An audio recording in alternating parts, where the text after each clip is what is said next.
افغان ځواکونو په لوګر او بلخ ولایتونو کې طالبان له پښو غورځولي دي. ملي دفاع وزارت وايي بلخ کې د طالبانو د لیزري قطعي قومندان ملا دلاور وژل شوی دی. د شاهین قلی اردو مطبوعاتي مسؤل وایي چې افغان ځواکونو تېره ورځ د بلخ د چمتال ولسوالۍ په ساراسیب سیمه کې د چڼیزو عملیاتو په ترڅ کې د طالبانو د لیزري قطعي قومندان مولا دلاور مشهور په مولوي دلاور او د طالبانو د سري قطعي غړو په شمول د دوی 11 تنه وژلي او 9 نورې ټپیان کړي دي. بلخوا افغان ځواکونو لوګر کې سلیریز طالبانو ته مرګ ژوبله واړوله.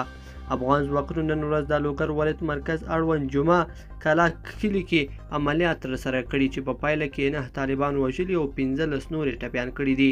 ملي دفاع وزارت وایي چې یادو عملیاتو کې د طالبانو یو شمېر وسلې او مهمات هم له منځه وړل شوي دي. بلخوا غزني ولایت کې د وژل شوو پاکستاني ترهګرو جسدونه د خرو په واسطه وزیرستان ته انتقال شوي.